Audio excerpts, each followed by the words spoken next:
Good morning class 9th।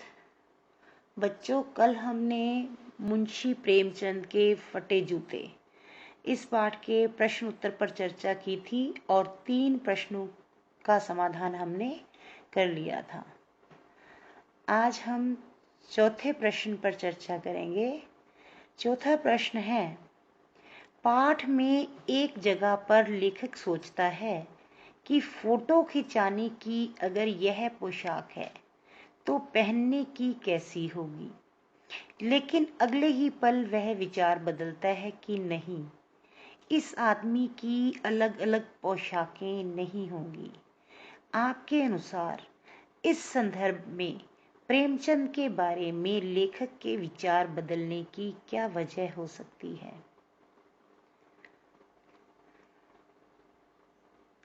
यह वजह हो सकती है कि पहले लेखक प्रेमचंद के साधारण व्यक्तित्व को परिभाषित करना चाहते हैं कि खास समय में ये इतने साधारण हैं तो साधारण मौकों पर ये इससे भी अधिक साधारण होते होंगे।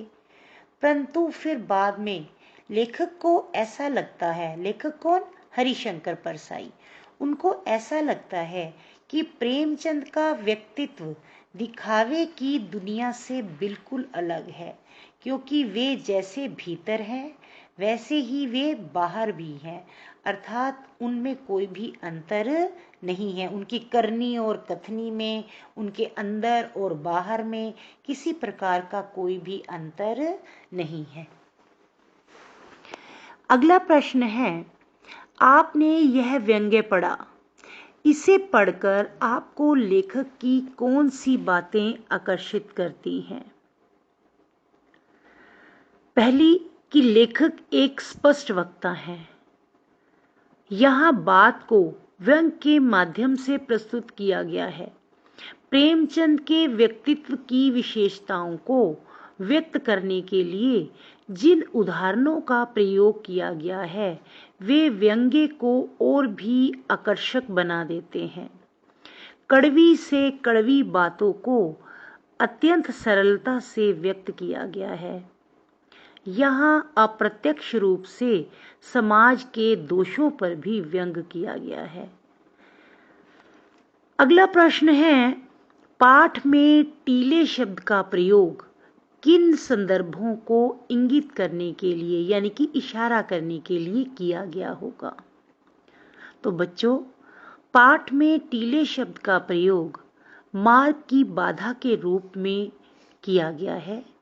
प्रेमचंद ने अपनी लेखनी के द्वारा समाज की बुराइयों को प्रस्तुत करने का सदैव प्रयास किया है।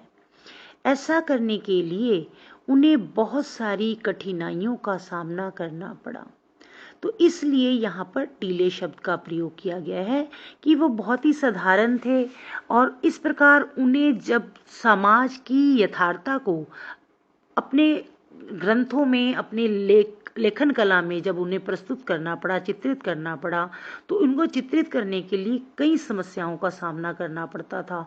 समाज कई बार उग्र रूप धारण कर लेता था, जिसके विरुद्ध में कुछ बात लिखी जाती थी वो कई बार उग्र रूप धारण कर लेता था, लेकिन वो कभी भी बाधाओं से घबराए नहीं और उन्होंने अपनी लेखनी को, अपनी कलम को कभी भी इस डर से विश्राम नहीं करने दिया, अर्थात वो अपने लेखन कार्य में बाधाओं का मुकाबला करते हुए आगे बढ़ते रहे और इस प्रकार तभी वो एक महान सम्राट के रूप में हमारे समक्ष प्रस्तुत हुए हैं।